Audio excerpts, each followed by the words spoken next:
Ladies and gentlemen, we are back inside AFL. We're here to talk everything to do with the trade period. What went right?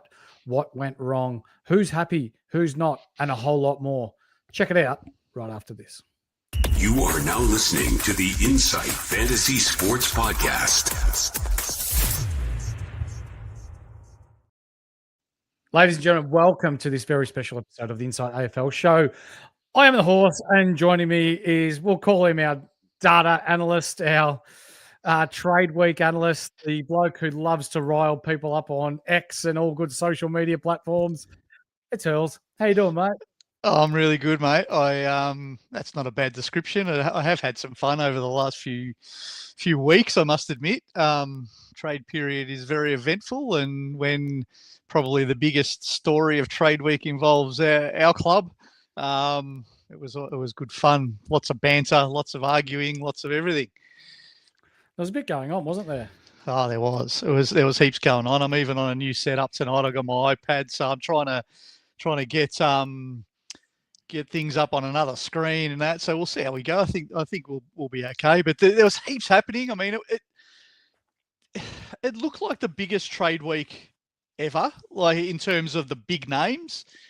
But then at the end of the day, when you look at the trades that were done, it was the usual. It was either clubs wanting to move players on, or players out of contract moving on, or small fish moving on. There wasn't there was about 2 or 3 massive trades. It looked like there was going to be 10 or 12 at one point. Yeah, there was. And even up until the last hour, wasn't it? People were like, oh, the Merritt deal is going to get done. Kerno will get done. And eventually it did get done. Yeah. Marshall was another one that looked like it was gathering steam and then ran out of steam because, Geelong just didn't have the assets to be able to get a quality player like Marshall across the line. But overall, before we get into it, we're going to go team by team, ladies and gentlemen, tonight about what your club picked up, what you lost out on, draft picks, and what the future looks like for your club. So stick around for that. But Hurls, let's go with the biggest losers of the trade period first. So before we get stuck into team by team, is it the Essendon Hawthorn scenario that is the biggest loser out of the whole trade week, or is there more? No, I think that's on the podium. I think at the end of the day, what ends up happening with a deal like that is both clubs were tied up in the whatever you want to call it, whether it was a real negotiation, a fake negotiation, or whatever. Their whole energy, time, and effort was spent on that deal. So I think you could bucket Tom Petroro, Zach Merritt, Sam Mitchell, Hawthorn, and Essendon all into the loser category, because it meant the opportunity cost of doing other things. So while on face value, Hawthorn is still a good team, they're still going to be a good team next year. That's not in question. Essendon are still where they're at, and they now have to mend some relationships with their, I'd say ex-captain is pretty obvious, and those things. That to the side, I think the loser element of it is the opportunity cost. So Hawks don't get the player that they were after to help them, become a real contender. They're in the mix, but now they probably stood still while their competitors move forward. Yeah. And Essendon don't get, and I was in the camp of I wanted to trade Zach. Essendon don't get the opportunity that would have come with the reset of the club, the culture, the draft picks, and potentially players that might have come in the door if the deal went through. But at the end of the day, and we'll probably talk more about this when we get to the Hawthorn and the Essendon pages, I don't think Essendon were ever going to accept the deal because it didn't suit them, and we can talk about that in a bit more detail later. And I don't think Hawthorn were ever going to give anything more than they offered, because on paper, that's all they had. So it was one of those ones, I think both clubs just walk away and just a wasted opportunity, potentially. Yep. Like, for those that watch the show and for those that are new to the show, we're both Essendon supporters, and I guess in comparison to you, I'm quite grounded, whereas you're very passionate with our boys and how they go about it. But before we get stuck into Adelaide being our first team in what they gained and what they lost and how they're looking. Do you think there is any one side that is to blame for this, or do you think it's a combination of something was promised? So for me, I think it's the player manager, or whatever his name is. Petroro. I think he's a big player in this and how he's manipulated the situation, but I feel like, yeah. I think he's got a part to play. I think there's layers, right? And it depends where your allegiances lie, probably how you see it. I think there's a fair argument to say if Hawthorn are going to go and chase a contracted captain of another club with 2 years left on the contract and use the nuclear option, and whether that was Zach's doing, Tom Petroro's doing, or Hawthorn's doing, let's put it all into the same bucket, because I don't know really who was pulling the strings of the strategy, but they were those three were in the same side of the strategy, right? So whoever was leading it, I don't know, but whoever decided to go nuclear and rely on simply an untenable situation to make Essendon bend over, I think that was flawed. Given and probably the biggest reason that it was flawed was a couple of things. Hawthorn were a bit unlucky, and I'll explain why. Essendon, and I posted this on Twitter today, Essendon needed 4 things this trade period. They needed either to move up the order in 2025, they needed high picks in 2026, they needed quality players, or they needed points for Buick and others in 2027. So when you're negotiating, you have to go and try to figure out what the other side need, and you try to work with that. Now, I'm sure, and probably never come out here, but I'm sure Hawthorn and Petroro were trying to get into the top of the 2026 draft, but none of the bottom 8 clubs really were interested. They were probably even trying to see if there's a way Richmond or West Coast would be interested in trading pick 1, 2, 3, or 4 to get Essendon up, and that never eventuated. And so the fault, I think, of Hawthorn, because those 2 things are a little bit out of their control, the fault, I think, of Hawthorn is they don't look like they ever explored a quality player option. So versus Sydney, for example, who went and chased Curnow, they were willing to go and put Hayward up plus picks. It didn't look like Hawthorn were ever interested in putting players up, and that's probably on them. But that's their call, right? It's their strategy. So that's right. That's life. They've got to do what's right for them as well. Yeah, of course. So is there blame? There's blame on all sides. Like Essendon could have handled it differently too if they chose, but Essendon are also coming from the position of get stuffed kind of thing. You're coming to chase our captain. We don't want to let him go. Make us blink, otherwise we're not interested. And they never did. That's right. We'll get stuck into it more a little bit later on, mate, but we are having some technical difficulties at the moment, ladies and gentlemen, but I am working through them slowly. We're going to go. I've had to cut and paste your PowerPoint into individual slides that I'm uploading into the StreamYard at the moment. So first of all, Hurls. Yep. We've got Adelaide. So in is Finbar Maley from North Melbourne, pick 64 in, out. 57 and Adelaide's 4th rounder. Their draft hand, 16, and then their next pick's at 48. So a relatively weak draft hand for Adelaide. Yep. Go through your trade week assessment of the Adelaide Footy Club and their Supercoach relevance for the year ahead. Yeah, so for me, this is a huge fail for Adelaide. Like they started trade period chasing Christian Petrarca, knowing that their midfield's not good enough.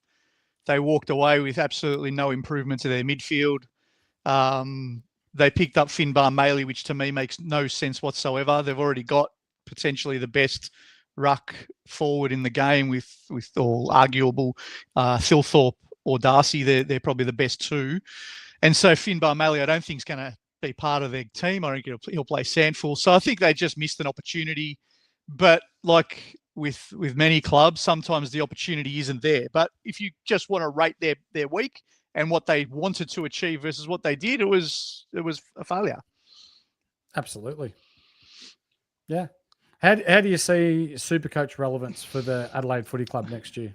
I think the main one for me, the watch is on the bloke who was the sub, and with the sub rule gone next year, Sid Draper surely gets some opportunity.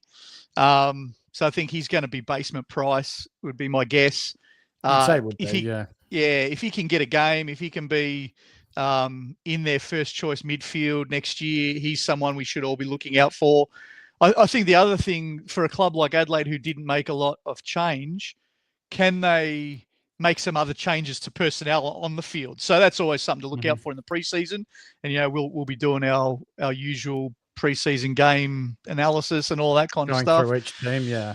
Yeah, absolutely. So I think they're the things for Adelaide. And then the other one, do we punt on a Riley Thilthorpe with the new ruck rules, with his ability to be, a dominant forward and second ruck?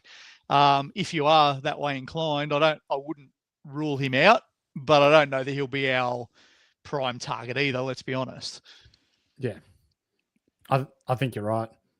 Finbar Maley is like that Kieran Strawn replacement, I guess. Someone that's probably just going to battle away in the twos and break glass in case of emergency type of thing. But the fact that Kieran Strawn's come up during this podcast, or even Finbar Maley, a credit to him, I guess. There's nothing really else that you can talk about there. Let's move on to Brisbane, mate. The premiers, the back-to-back premiers. Oscar Allen. How do they do it? In Oscar Allen, Sam Draper, picks 17, 23, 44, and then 50s. Out, Starcevic is gone. 19, then a heap of picks in the 40s and 50s. Their draft hand, their first picks at 17. Their next best is at 23, so 2 picks inside the top 23, and then 1 in the 40s and rest 50s and later. Your trade week assessment to kick us off, Hurls. I think they're massive winners. They used free agency really smartly. The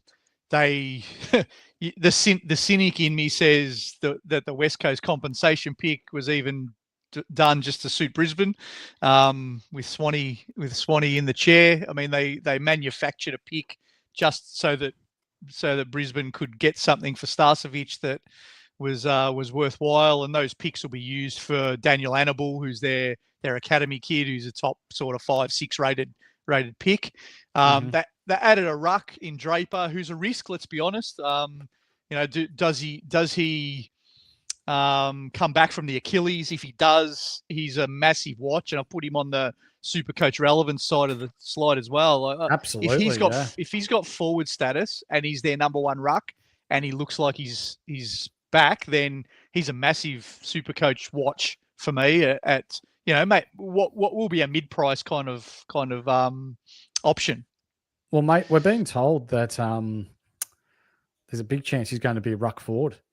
Yeah, well, he was when he went out, right? So remember our man Squid, who took that punt, and it looked like a genius move. He picked him as a forward. I think he got 100 out of him one week, and then he got injured. No, it was that game. So he got the 100 during that week. There you go. He did his Achilles when he was on 110. Yeah. So I think he's going into a team where he's going to be a ruck. If he's listed as a forward, he's relevant. If he's only a ruckman, he probably isn't. But I think he will get that forward status. So he's really relevant. I think the other relevant one, Kitty Coleman, if he can get back. Now, I don't know if his body's ever going to be up to it, but he's someone to watch out for. Daniel Annable is supposedly a jet, but they can probably ease him in. So I don't know if he's going to be overly relevant first up. It depends on whether he gets a game, but they'll just slide their mids through, right? They got the Ashcroft boys. Levi probably gets a bit more midfield time. It's a bit sickening, to be completely honest. It's just it's unreal how they can do it. And like Sam Marshall, he was meant to be eased into it too, and then played relevant roles in finals games. Yeah, absolutely. And then the others are. I mean, I don't think there'll be too many of us diving into Zorko and Neil anymore. But who knows, if they got really cheap and they're there, I wouldn't bet against someone buying them at the right price. I don't think they'll be starting picks though. That's for sure next year. I don't think you can you, with Neil's calves and Zorko being Zorko? I just don't think you can do it, mate. No, I agree. I think it's gonna. I don't know. I was an owner this year of both of them, and it was frustrating. I mean, Zorko's average at the end of the year was pretty good, but geez, it was a frustrating watch for most of the year.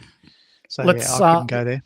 let's move on to your boy, or not your boys, but the team that you probably dislike the most, mate, and that's the Carlton Footy Club. Now, there's a bit going on here, and there's a bit of a reset. There's a bit of a reset going on. So Ben Ainsworth in, Deadly's man, Campbell Chesser in, Ollie Florent from Sydney in, Will Hayward from Sydney in, Liam Reddy from Freo in, picks 9, 10, 11, 22, 31, and then 2 in the 40s, 1 in the 50s, 1 in the 60s, 1 in the 70s. Sydney's first rounder in 27. And, yeah, heaps. Out, Charlie Curnow, Tom De Koning, Durden, Silvani, pick 10, pick 22, pick 31, 2 in the 40s, and a heap of other picks. Now, Carlton are going to regress next season, you would think, seeing the outs of Charlie Curnow and De Koning and what have you, but it's hard not to like the approach that they're going to do. If they're not going to be first, then they may as well reset for the future. This was really painful, and I don't know if this is a bit of a weakness because I've been arguing with Hawthorn supporters for so long and I forgot about Carlton, but I had to put this there that I actually liked their approach. When Curnow was leaving and TDK's leaving and Silvani's leaving, etc., they've had a crack, right? They've tried to do something about it. They've brought in some blokes who I think address some really obvious deficiencies. So they've gone for some speed and some foot skills. So, I mean, Deadly's man, Campbell Chesser, wearing a Carlton jumper is going to be making him sick, I'm sure, next year. Ollie Florent is a good halfback, and it sounds like in reports today that they are going to play him as that halfback too. Ben Ainsworth, again, the bit of the forward flanker, kick some goals, run around and get a few kicks. So I think they've tried to make the best of a bad situation.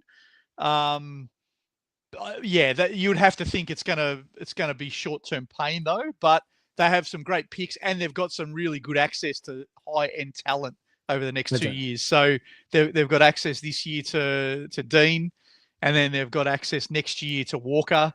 And so I wouldn't be surprised, and I'll put this on the Essendon page, I wouldn't be surprised if that 9 and 11 doesn't stay on draft night. They'll be doing something with those to work through their father-sons, I think. But let's wait and see. From a Supercoach point of view, I think Jagger Smith's going to be in most of our first team picker teams, I would imagine. Doesn't he? Yeah. He's going to be. And I think the other one that will probably sit in our ruck 3 to start the team picker will be Liam Reedy as well. We have to see if he gets a game, of course, but he's going to be that bargain basement back up to pit and net. Do they play 2 rucks? Do they not? Who? Who? Yeah. Oh, sorry. Shit and net. I'm slipping. I haven't done one of these for a while. Yeah, you're slipping, mate. Yeah. Shit and net number 1 ruck sounds scary, but maybe Liam Reedy plays with him, and so as an R3, there possibly could be an option for us next year. Although I think we found this year that ruck 3 spot, if, like, for example, if Draper is a ruck forward and we can pick him as a mid-price forward, if he looks like he's going to play, then that ruck 3 spot could easily be a non-playing forward ruck too. So there's a lot to play out there, but I just thought Reedy's someone to just think about. And the other one is Florent. Could they get the best out of him? Could he be back at half-back and have a bit of a spike? I think at the end of last year, he was down in the low 200,000 range for Supercoach. So at a cheap price, he might be someone to be looking out for in the preseason too. Yeah. Florence teased us a lot though, hasn't he? He has. Look, the reality is he's not someone we would love to start or want to start. But I think you've just got to have an open mind when you see preseason. What does it look like? You know, if he's priced at, I don't know, 220 grand, and it looks like he's got a role that can give him 70s and 80s for 4 weeks to bridge the gap to a primo, well, we've got to consider it. I'm not saying you go there, but you might. Yeah, for sure, mate. For sure. Let's move on to our next team because I've had enough talking about Carlton tonight. And we move on to Collingwood. So Jack Buller from Sydney. I know our Sydney man feels pretty unhappy with that because he looks like he could be some player. A heap of picks and a heap of later picks from other teams out. My check, 59-71 and Melbourne's third rounder, which has been on traded. Their draft hand, they don't pick until pick number 39. And then they've got one at 45 and then the rest is 56 or later. Mate, they were quite stagnant during the draft period, not really doing much. And I know as an Essendon supporter, it'd be pretty easy to rag out on Hawthorn and Hawthorn supporters to rag out on Essendon supporters. But for me, I almost think Collingwood might be the big losers in this trade. Yeah. And it's purely because of their aging list. And I would have thought that they'd be trying to turn into some younger players, maybe some fringe players around the league to try and get the age demographic down a little bit. But they did nothing. No, I had them on the podium for the losers of the week. I thought Collingwood, Adelaide, Hawthorn, and the Merritt saga, and I can't remember who the other one was, but they were definitely there. Adelaide for sure. These teams that did nothing, that are thereabouts, they to me are the ones that I was probably the harshest on when I say they've had a bad trade period. Not because they're bad teams. Collingwood will be thereabouts. They're a good club. But they didn't address any needs. They didn't add very much. In fact, even though Buller has some potential, I'm not doubting that, losing Myercheck is going to be painful, I would think. He didn't have the greatest year, Brody Myercheck, but he's been a solid citizen for the best part of 5 or 6 years. And just replacing that to the end of the ground that probably is their deficiency anyway, I think that was strange, and they didn't do a lot. So they don't go into the draft again till 39.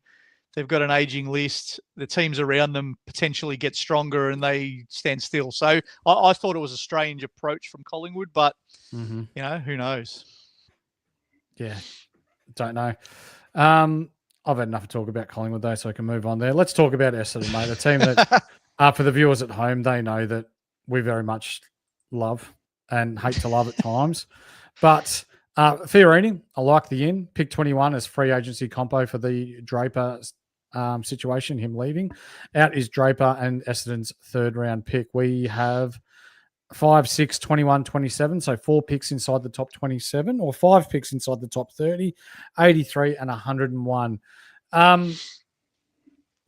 Give us your synopsis, mate, or give us your rundown as to how you think this went for the Essendon Footy Club and why we should hold hope, especially for Supercoach, that Nick Bryan or Blackiston could nearly be options for us next year. Yeah, look, I think if I have to be objective, Essendon didn't improve their hand much. And if you're a bottom team and you go to a trade period, your whole perspective, and I outlined before what I thought Essendon needed around those 4 things. It was either moving up the order in 25, top picks in 26, points in 27, or players. The only tick in that list is Fiorini, who I think is a really good get. I think he's got leadership. He's a gut runner. He plays a wing role. I like the addition of Fiorini, and we didn't give up anything. A future third, big deal. But the rest of the trade period was just taken up with the whole Merritt saga.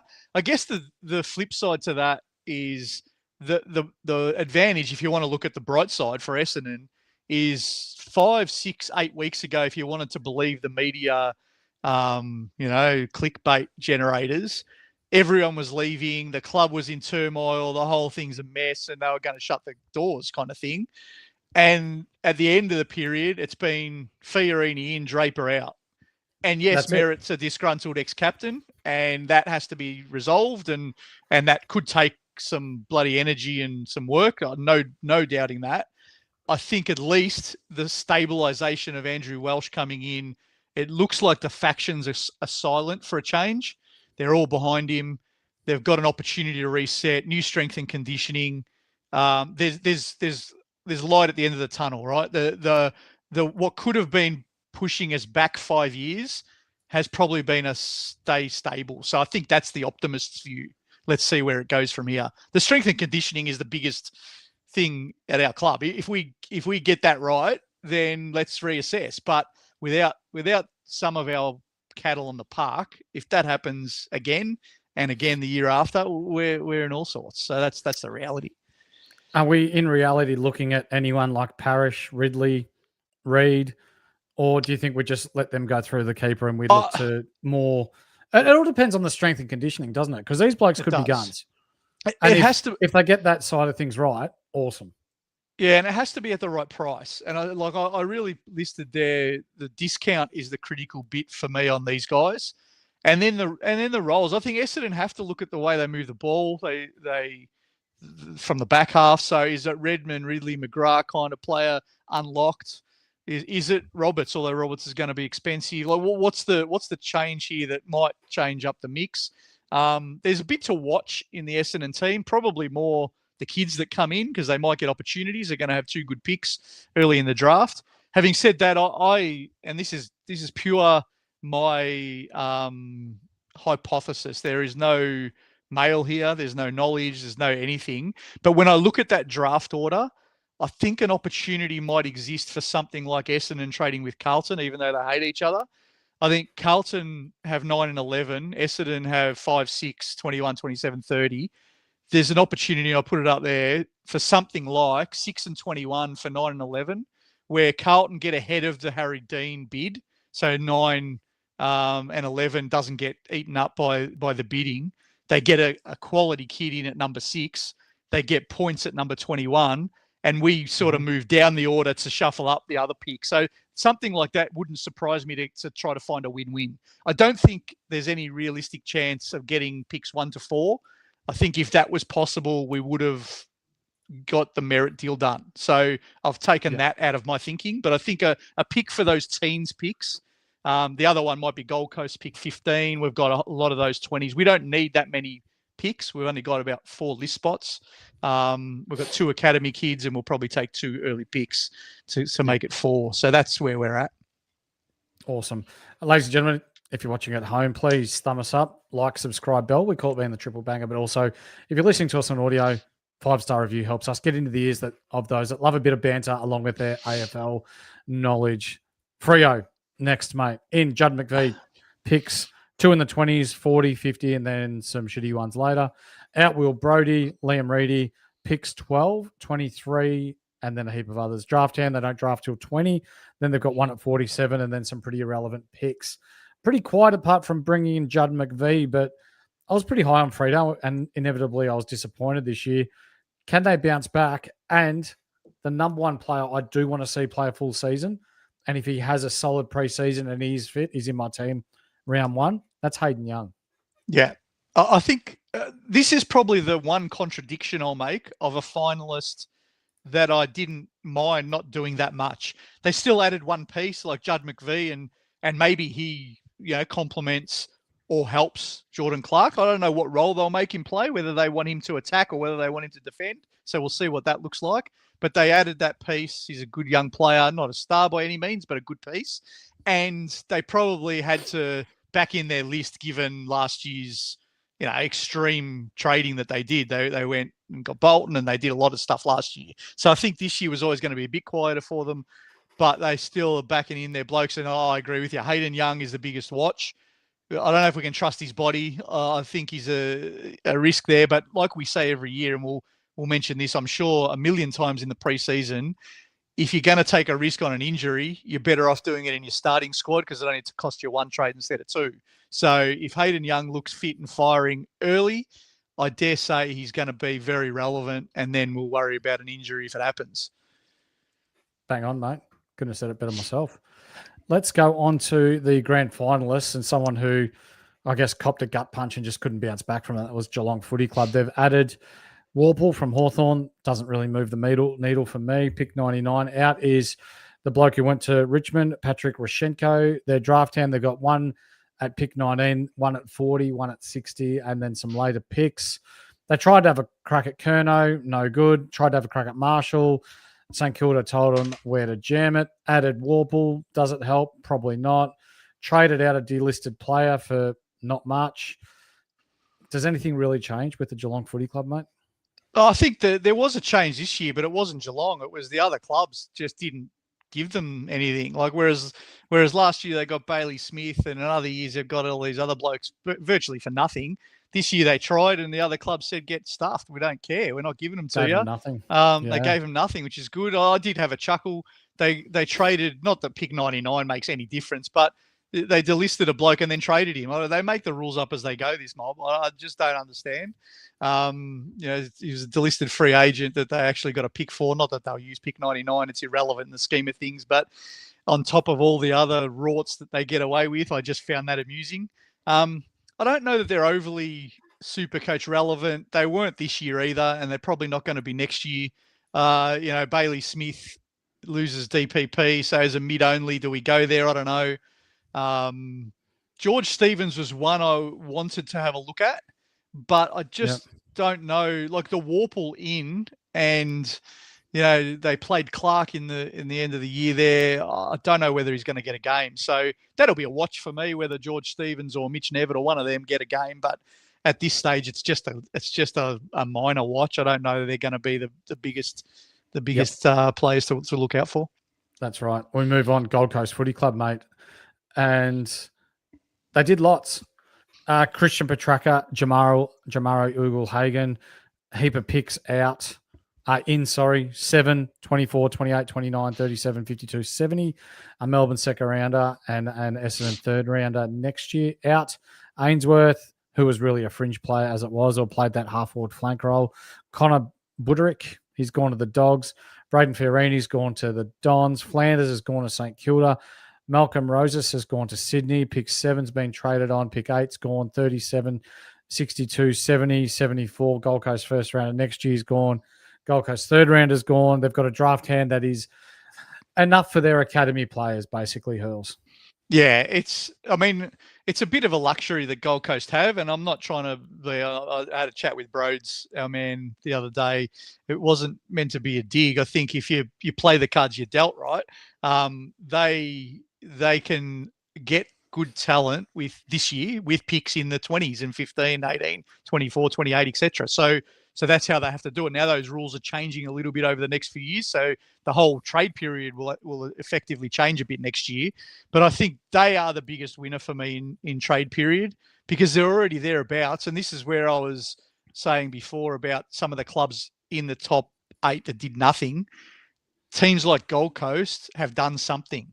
And they've got rid of fringe guys and they've bought in a Petrarca. They've bought in a free swing at Ugle-Hagan. Now, he may eventuate to nothing, but they've still had a crack. He may eventuate into something, yeah. That's what I mean. So I think they're the winners of this, and not to mention those players. They're also getting 2 guns walking in. Zeke Euland and Patterson are both touted to be top sort of, well, it depends how it shakes out on draft night, but top 5 to 8 picks. So, they get those 2 young guns, plus they get Track, who I think he's the perfect addition for them because they've already got the contested mids. They've got the outside mids. He can be a pure hybrid now between mid and forward and really, complement Bailey Humphrey. I didn't put it up here, but keeping Bailey Humphrey, where there was some rumours that he was exploring in Melbourne, again, another club that just said, stiff shit on your contract, champ. I think that's a bit of a trend that happened this year for a few clubs. So we'll see if that keeps happening. But I think they're ready to step into the top 4 for mine.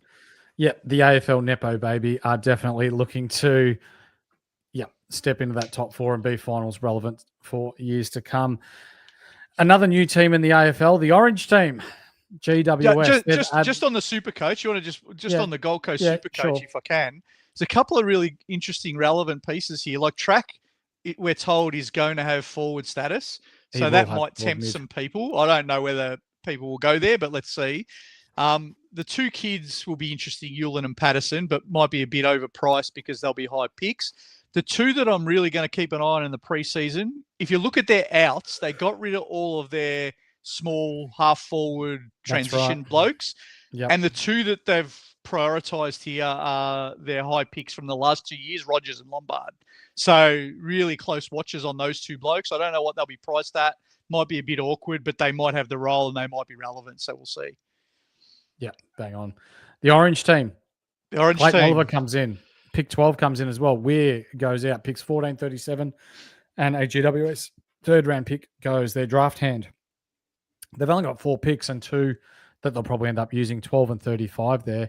They didn't add much, but Clary comes in for a bag of chips. So pretty sure that's a free swing. Yep. I guess nothing really changes for GWS, but how is the Clary and Stringer combination going to go? Let's hope it's better on the field than off. That could be a worry. But look, they had to take the opportunity this is the advantage, and this is where it's easy in hindsight when these analysts look at the composition of the good teams and how they're made up. When you're in the position that GWS are in, they can have a swing at Clary, right? It's hard for a club in the bottom half of the ladder to do that, but it's not for GWS. If it doesn't work, so be it. Melbourne are paying most of his salary anyway. So I think it's a good pick. From a Supercoach point of view, it's an interesting one as to what this mix now looks like. Like, what does Clary do for Tom Green and Finn Callaghan? Does it help or hinder them? I think Finn Callaghan is probably on most of our watch lists. He looked like he took the step last year, but I want to see what this mix now looks like with the three of them. And then my other watch for this is, Whitfield and Ash are going to be pretty premium priced, but there probably will be a dip at some point, and I'd be watching out for when they're affordable because they use them constantly. We saw that this year. And just another little funny quip that I thought of, like, I hope they've got a Sun Smart sponsorship or something, because the pre-season is going to be interesting with Clary and Tom Green soaking into the sunscreen there. Unreal. Had to go there, didn't you? I did. Melbourne. Quite humorous. With orange jumpers too, mind you. Orange jumpers, red hair, and a bucket load of sunscreen would be quite amusing. Unreal. The orange team, the redhead team. Anyway, Melbourne. Did you skip Hawthorn on purpose? I know we've hated on him a bit tonight, but all right, I'll go back to Hawthorn then. Hawthorn, here we go. There we go. Picks 10, 22, 42, 43. Free agency compo there for, I believe that was for Warple. Out is CJ to Melbourne, Jai Sarong to Sydney, Warple to Geelong. Picks 9, 31, 42, 43, and their fourth rounder. So their draft hand this year is 10 and 22, and then 4 picks after pick 60. We've already had a bit of a chat about it, or you've had a bit of a chat about it. Massive swing and miss for the Hawks here. Is there anything to look at here? Say you're sitting in AFL house right now, right? Or not even AFL house. Be a casual supporter for a second. You don't follow any team, but you've got the head coach from a football side going and meeting Harley Reid, who's potentially one of the best under 21 players in the game. Oscar Allen, Zach Merritt. This is all during the season, mind you. And then doing the smug thing and then going away, and then your club ended up with nothing. Is he a little bit to blame for any of this, or am I just looking for things to fucking stick on? Or can I be really honest? I love it. I think that fair play. Like, this is the market. I love his approach. I think the one thing, and I don't think it'll ever come out, or if he'll ever say this, I think he would have done that Essendon deal, that last one that Essendon threw over the fence with 8 minutes to go, just seeing if they'll bite, like a bit of fishing expedition. I think if Mitchell was in the room, he would have done it because he wants merit. He said all year, I want to improve my team. I think he would have done the deal, regardless. Those picks mean nothing to a contender. Like their numbers, they don't mean anything. The fact that they can now pick someone at pick 10 and 22 and all of that, they don't mean anything to them in their flag tilt for the next 2 or 3 years. Yes, they do matter down the track. I'm not saying they're irrelevant completely, but his mindset was, I want this guy to come in and help us win a flag. I think he'll be annoyed, but I don't love Mitchell. Every Essendon supporter hates Mitchell, let's be honest. But I love what he does. I think he's bloody brilliant for his club. He does what's best for his team, and he doesn't give a stuff if anyone's annoyed. So good on him for that, I reckon. It's just the environment.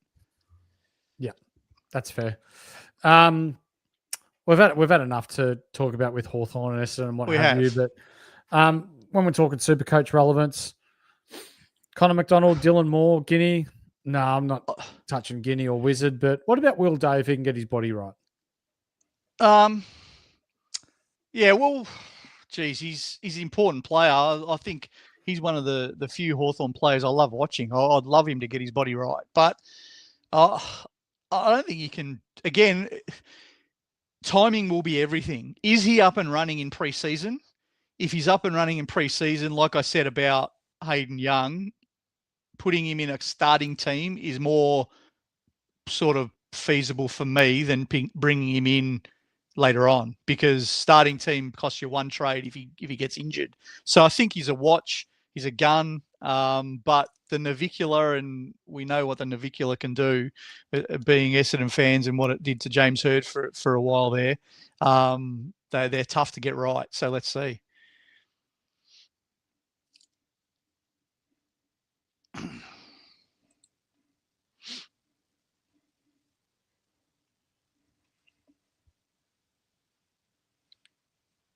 Have I lost your horse? I can't hear you on audio. I'm not sure. Sorry, if, that was me. That was me. Sorry, I was just saying good night to the kids. Max Heath comes in from Melbourne, from St Kilda. Sorry, to Melbourne. CJ from Hawthorn in. Myercheck in from Collingwood. Jack Steele in from St Kilda. Pick 7, 8, 24, 37, 42, 71. Gold Coast next year, first rounder. GWS next year, third rounder. Gold Coast next year, third rounder. They really have improved their list, but also improved their ability to get better through the draft here. Melbourne out, McVie to Freo, Oliver to GWS, Petraka to Gold Coast. That one will hurt. Spargo to North, 24's gone, 28, 42 gone, and a heap of other picks. Melbourne are now picking at 7, 8, 37, and 66. But you know what? Melbourne had a fucking crack here. Love it. Love what they did. Like, I'll tell you what is the best part about what Melbourne did. They were decisive. Stephen King came in and he said, Clary, see you later. We're going to pay someone else to play you. We're not interested. He said, track, go explore. And whether it was by luck or good management, landing on Gold Coast was the best thing that could happen to Melbourne, because if he had chosen Adelaide, this would have been really difficult and it might not have been, possible. But because it was Melbourne, they've now got 7 and 8. If you think back to this time last year, they got Lindsay and Langford by trading with Essendon. Now they've got 7 and 8 again this year. They've got a Gold Coast future first and their own first for next year. This is a really smart approach. I think they're in a little bit of pain initially, don't get me wrong. But even then, what they tried to do was cover some of the cracks by bringing in Myercheck, bringing in Jack Steele, bringing in CJ, and a backup ruck. I think it's smart. I think they're giving themselves the best chance to develop the kids and bring in that high-end talent. I think this is a really interesting watch. And when you look at how rebuilds go over the next, let's say, 5 years, I'm going to be watching really closely the difference between St Kilda, Melbourne, and Richmond, because they are 3 very different approaches. And I'm going to be fascinated which one works, if any. For sure.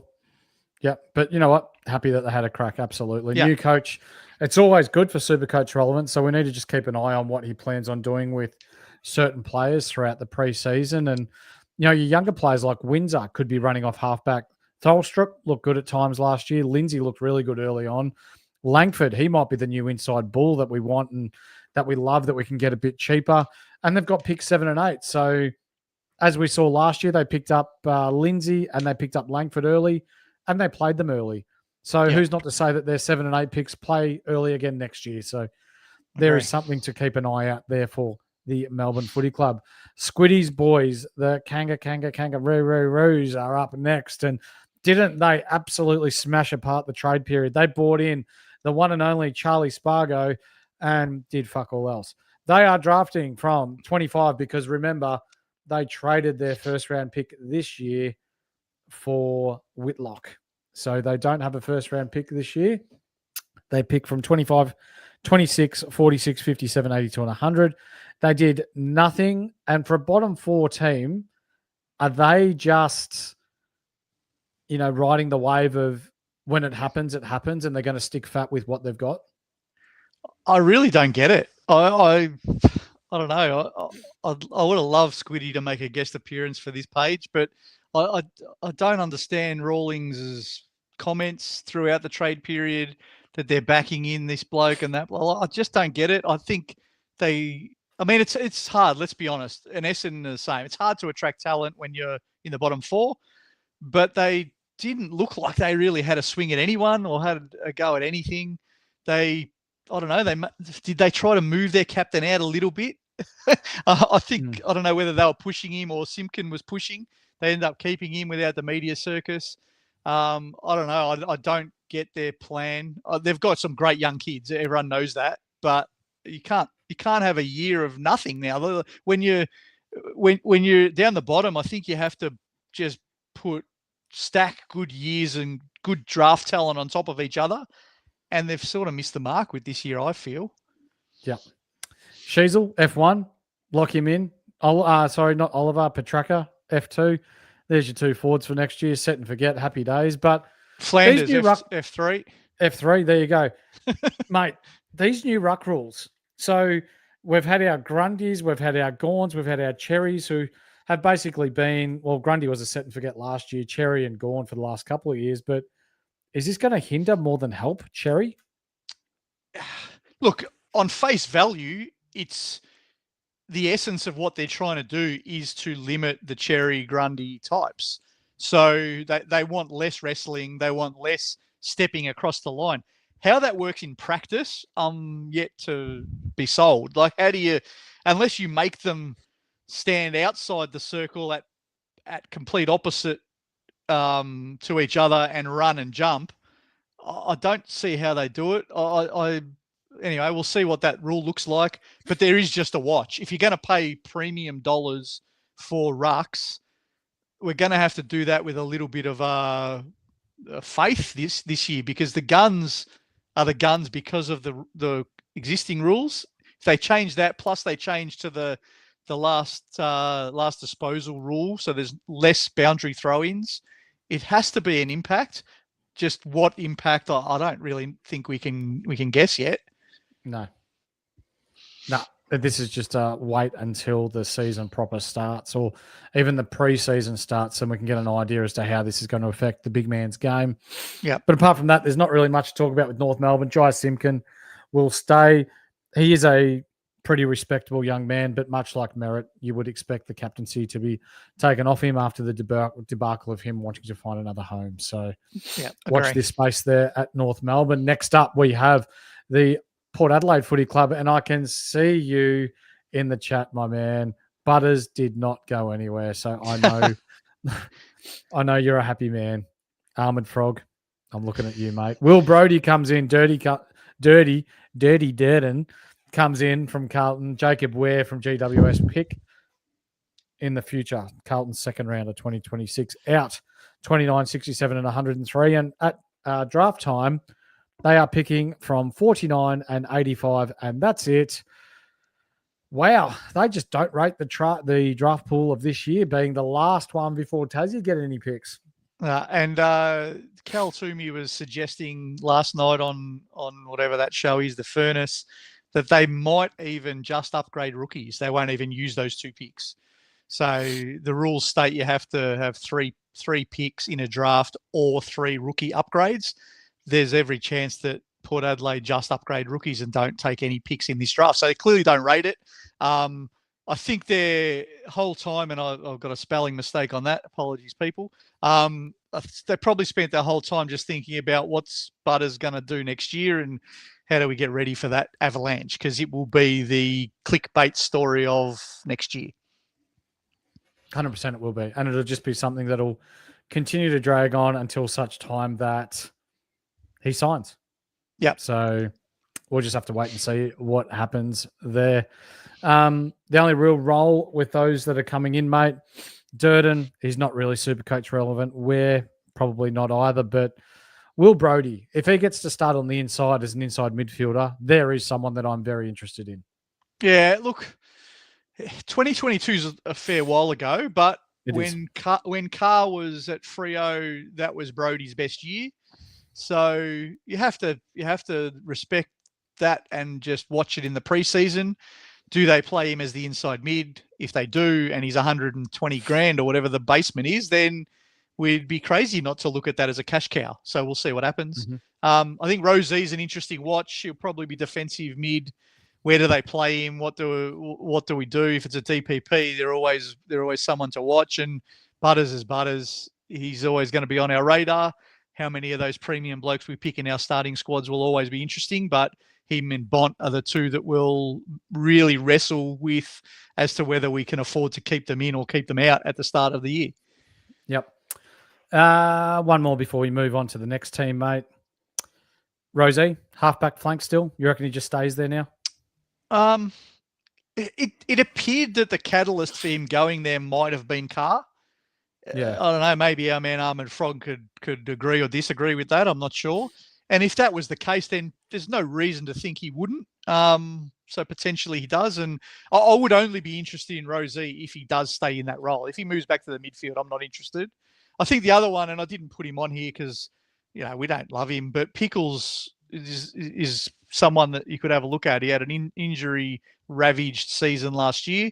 What do they do with him? Does he get forward status or not? If he's only a mid, he'll be less popular. But if he's forward again, then he's someone that would probably be watching again. For sure. Let's move on to the next team. And who have we got? Pistols Gang, the Richmond Footy Club, who also did fuck all. They pick up Patrick Richko. I'm going to have fun pronouncing that when I can't even pronounce Smith right throughout the year. And pick 38 comes in. Tyler Young goes to West Coast.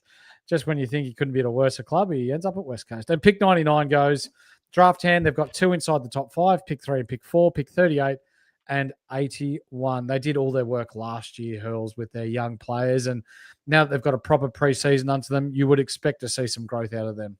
Yeah, that was their thing. They invested heavily in last year, and they got given that free kick on draft night with North Melbourne giving them their pick.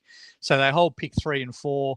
Everything I've watched so far, and I'm no draft expert by any means. Deadly will be with us for the draft show because he's the man who does all the work on the draft. But if you're thinking, of names like Sullivan Roby, you're thinking of names like maybe Xavier Taylor.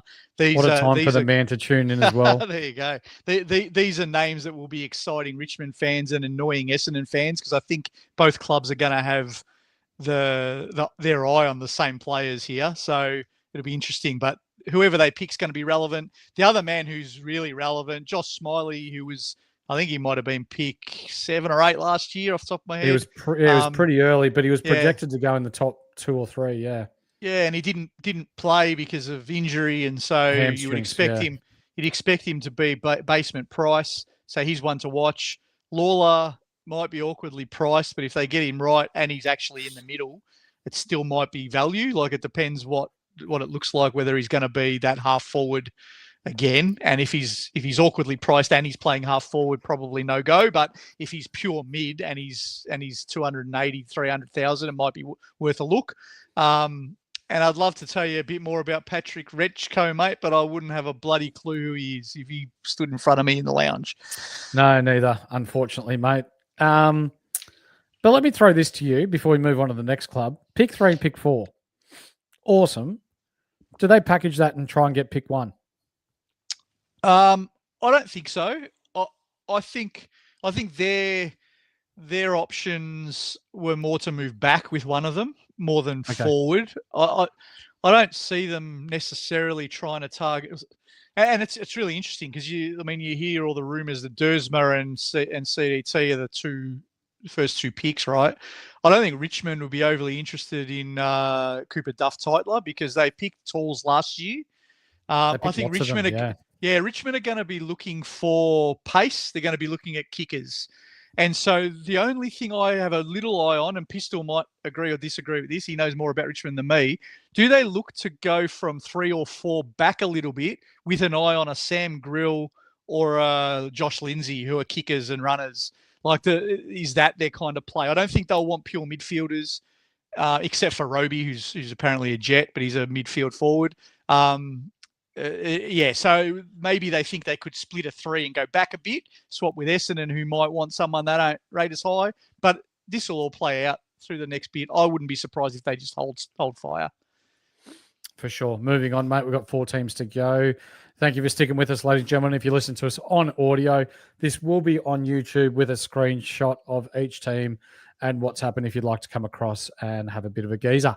In for St Kilda, these guys were probably, for me, the top of the tree when it came to moves during the preseason or during the trade period. Tom De Koning in, Sam Flanders in, Liam Ryan in, Jack Silvani in, a West Coast third rounder in, a Melbourne third rounder in, and a fourth rounder in. Max Heath, Jack Steele, and they didn't really lose too much else. Pick 7 is out, but and they don't really have a draft hand at the moment, 50, 65, 86, and 104. But I tell you what, for the first time in a long time, the Saints had a real fucking crack. They did, and it'll be interesting to see how this goes. I mentioned earlier I'm going to watch closely the differences in the next few years between St Kilda, Richmond, and Melbourne, who are doing it differently, the three of them. And there's other clubs trying to rebuild, like Essendon and West Coast too, but these three are the ones so far where you can really see their strategy. It looks really obvious. So their play is cash, right? They went to the draft heavily. They got Nas. They re-signed him. They got the Flying Viking. They got Philippou. They got, what's the other guy that escapes me? There's another gun with the Flying Viking, Travaglia. So they went to the draft and got their high-end talent in the draft. And then when they thought they had enough of that, they went, let's splash the cash and bring in blokes. Now, it's arguable if TDK, Flanders, and Silvani are the right players to splash the cash over. And I can't help but wonder, was the cash running out because that's why they balked at Lee Gallier, who they were going to go for. And so have they run out a little bit because they had to also up the contract of Nas. They had to up the contract of Wilkie because he wasn't happy with all the cash going elsewhere. So I think this is an interesting one to watch to see whether they lose players in the future. And they already pushed out their captain, let's be honest. Like Jack Steele for a future third is just pretty much pushing a really solid citizen out the door. So culturally, this is an interesting one for me. This is the real, let's splash the cash and go and improve and have a crack, but we don't care if we push out some people and annoy some people along the way. Let's see what happens. Rate it. Sam Flanders at the top of our list for Supercoach? I think so. Like if he gets the midfield role that we expect and the forward status that we expect, there looks to be a really solid forward line next year with Sheasel, Flanders, and Petrarca, doesn't there? Whether we pick all three of them or whether we pick two of those, I think Flanders at his price will be, if he's playing midfield in the Prackies, he will be the most popular player in Supercoach. Yeah. Do we just put a line through Marshall and De Koning both now?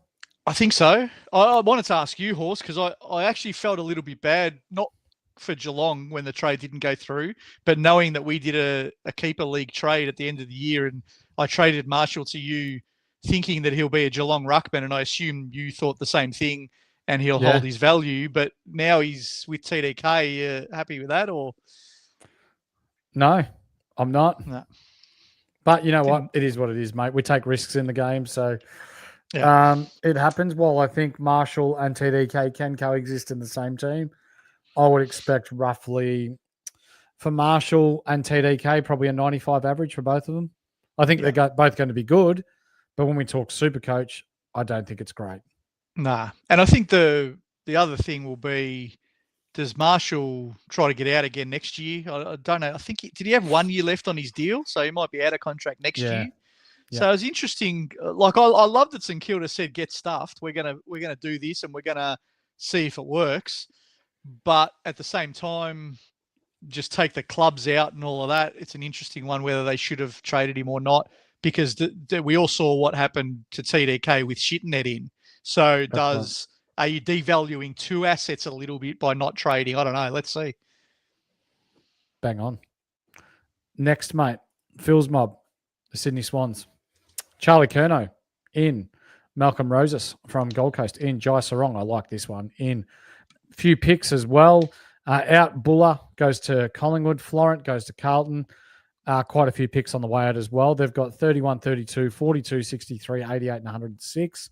Another good week from Sydney during the trade period.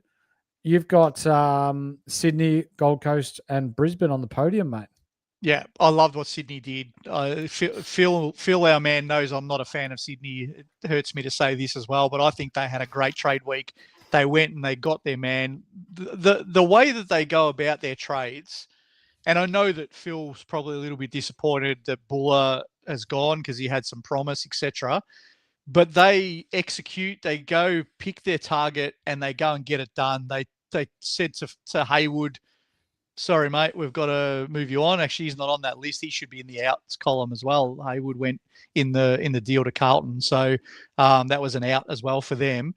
And he's a really good, solid player, right? Hayward is a good footballer, but the Curnow pick helps them in multiple ways. It gives them the key forward they were looking for. It shores up their defence because they don't have to stuff around moving McCartan again and all of that. They got Jai Sarong, who's a good up-and-coming kid from Hawthorn, who was really good in the VFL. Played some wing as well. Yeah, I think they really have had a crack. Let's see. I mean, everyone knows they had some injuries last year, so if they can get some health on their side, Goulden and these guys guns, it's going to be bloody scary, and they might bounce back pretty quickly. I actually think the biggest player, or the player with the biggest upside now in Sydney's team, is Errol Goulden. I think his score assists go up now that Charlie Curnow's in the side, and therefore his Supercoach scoring is going to go up. Yeah, really like it. Yeah, don't hate that at all. I think Goulden and Heaney are very, very reliable. I don't think Warner's an option. I don't have any interest whatsoever. I don't know if he'll even get forward status next year. My guess is he probably doesn't. I don't think he played much in the forward half in the end of the year, but if he does, he might suck a few in. But to me, I'm not interested in Warner, but I am really interested in Lizard. He's the one that I think the way Cox played him in the back half of last year, he's the one I've got my eye on as that sort of primo defender who could go from, and I haven't got the stats in front of me, but I reckon off the top of my head, he was in maybe that sort of 10 to 20 range of total, of totals for the year. And he could jump from that 10th to 20th ranked defender into the 5th to 8th ranked with this new setup. I really love him. For sure, mate. Love it. 2 more teams. We'll get through this next one pretty quick, and then we'll move into the last team. It's West Coast. They have Starcevic in, Tyler Young in. Pick 2, free agency compo, which is another story for another day, and a heap of other picks. Oscar Allen, Campbell Chesser out. Long live the king. They have pick 1, pick 2, pick 13, 34, 41, 53, 58, 80, and 98. Relatively quiet. They did cartwheels when they got number 2 for Allen, which I think is horse shit. Gave away Chesser for nothing, which Chesser actually showed a bit at the back of last year, so probably a little bit disappointing there. They've got, 3 picks inside the top 13, so they're going to, add to their already young list, which is all well and good. They're not going to be good straight away, but I guess from a super coach point of view, Hurls, Elliot, is going to come back very discounted, and if he's fit, do you dare? Yeah, I don't know. I did 2 years ago, and it was a bloody great move. So my great super coach year was on the back of someone like him who was discounted. I took a punt. I went with the same theory that if you're going to pick an injury-prone guy, do it at the start. And I got 10 weeks out of him, and he ended up getting punted after 10 weeks. But, geez, I don't know 2 years on whether I could trust it, but let's see. I think the kids are going to be what it's about for West Coast. Which ones are the ones that are going to have good roles. Let's see. But they're going to be rebuilding. They're going to struggle. Let's be honest. But I think it's pretty clear what they tried to do. They pushed their captain out so they could get pick 2. They just want draft capital. They kept Harley Reid, even though Hawks and others are offering 11 years and however many gazillion dollars. So let's see. Bang on. Our last team we're going to talk about, mate, the Western Bulldogs. In comes Connor Buderick, 14, 37, 70, and 74. Out is Jamara. Probably they're thinking, thank fuck, he's gone. Wiped his hands of him. They do not have to pay a cent of his contract no longer. So they've done their deed there. Picks 12 and 37 are gone. They've got 14, 33, 70, 74, 89, 107. They were pretty quiet this trade period, but the Western Bulldogs midfield especially, and players that recycle through their midfield or cycle through their midfield, Hurls, are always very Supercoach relevant. Always. They're going to, the usual names. You're going to have Bont, you're going to have Richards, you're going to have, Libba's another year older. We probably wouldn't go there. Maybe Fridge might tempt us depending on the role he's playing. I'm sure Daly Bale will tempt a few people.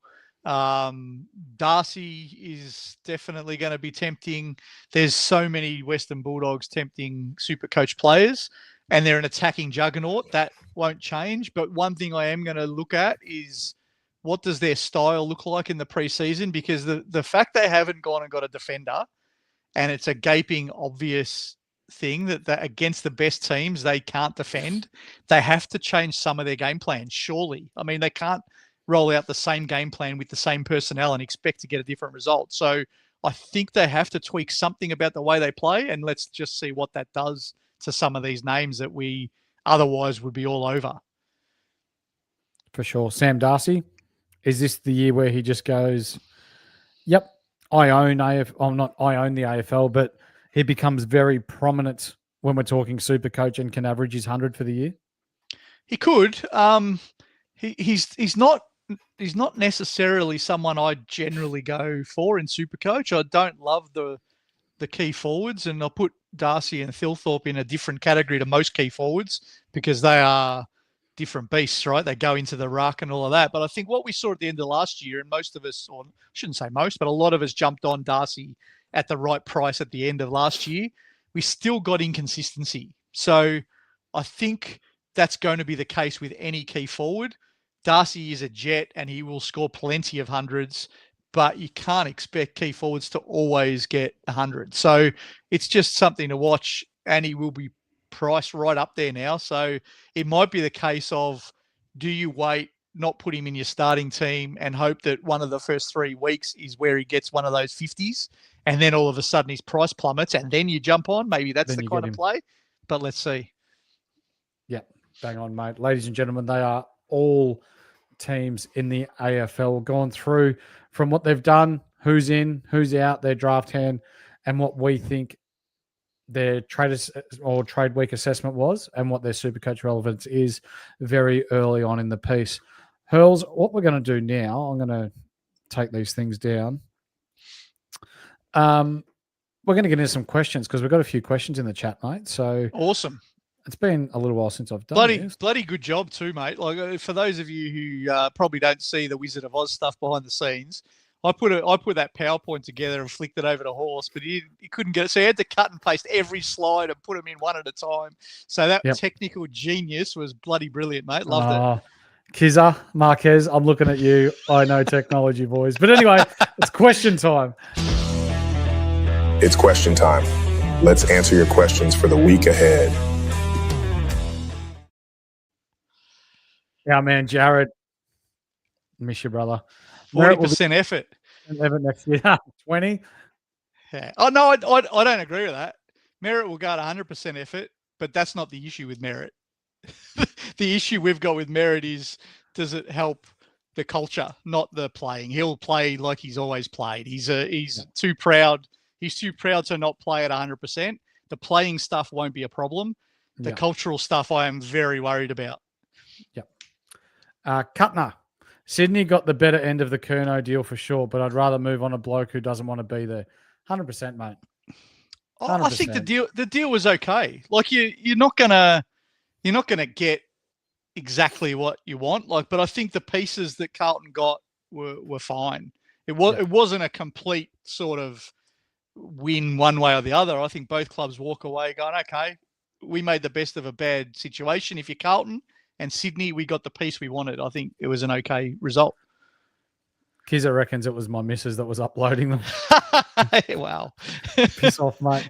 Piss off. Skitsfits, good to hear your voices again, gentlemen. Nice to see you in the chat, brother. And Steele's better than Merritt and went for a packet of chips. I actually rate Steele, and I think as a culture guy, he'll be very good at Melbourne.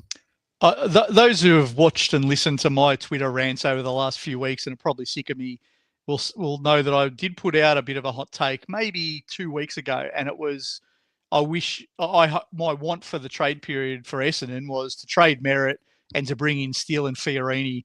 Really good chance to reset the culture and get the sort of the right pieces around the kids, because it's all about developing the kids. Now that didn't eventuate, so I'm not going to knock Steele. I think he's very good. I think he's going to be a good fit for Melbourne for the same reason. Deadly.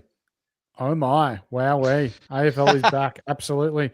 You'll be on next week, brother. JCR is loving it. Deadly, just got back in. If you've already spoken about Chesser, just know I hate that bloke now. Poor Deadly. He's got to watch him in a Carlton Guernsey. There's nothing worse. Unreal. And Deadly, how are you going to cope with Chester playing for the enemy? I'm not sure he will. Nah, he won't cope very well. This would be like Ben Keys going to Hawthorn. This is what it'd be like for him. Yeah. Yeah. That's just about going to do it for us. For sure, as long as you have some pace around Steele, he'll be fine. Absolutely. Yeah. Agree. Hurls, for the people at home that want to listen to your rants and your rants across social media, where can the people find you, mate? I didn't put my full handle down the bottom there, but it's at Silvertop Hurls is where you can find me on Twitter. Usually arguing with Hawthorn fans at this time of year. I don't know how long that'll go for. Maybe another 3 or 4 weeks of it. But yeah, happy to converse with people who are good. And there's a few great guys out in the Supercoach community. One Hawthorn fan like Supercoach HQ. I've been chatting to him a lot over the last few weeks, and at times we disagree and we argue, and you know I love having disagreements and arguments with people who want to put cases forward. I don't like the Muppets who just say, oh, yeah, but you want to fine them for 500 years or you take drugs. Like, these people are flogs. But if you've got a constructive conversation to have, bloody let's have it. It's all good. That's what it's about. Passion's why this 100%. Game's great. And for those that love a bit of news, some podcasts around the draft we will be having, much like previous years, where I still have some access. I'm not going to say who or where, but still have some access to some scouting notes. So we're going to share them here on Inside as well for you guys at home. So then you know exactly what sort of player you're getting at your club if they decide to go a certain way. So hopefully by next week, Deadly will have his shit together and we'll be able to get our show on the road and preview the 2025 AFL draft. But for tonight, it's been a pleasure being back, Hurls. It's great talking footy, isn't it? It's been good. I must admit, I've been, head into NFL, and I love my NFL. But I've loved just getting back into the AFL again, and the guys over at the NFL channel are doing a bloody awesome job. How good are they to watch? But it's good to talk AFL. That's where the heart is. So I love it. 100%. And it's been good to get back and have a bit of fun and shit stir some clubs and also get our heads into what might we look for in the preseason. So you can never do too early. Can never be too early to do that. 100%. Ladies and gentlemen, that is going to do us for tonight. I am the Horse. This is Hurls. Remember, it's okay not to be okay, and it's not weak to speak. If you are struggling, reach out to someone. You are the most important person in this world. So whoever you are, wherever you are, there is someone out there that does care about you. Reach out if you are struggling. That's going to do us. We'll see you next week. Peace.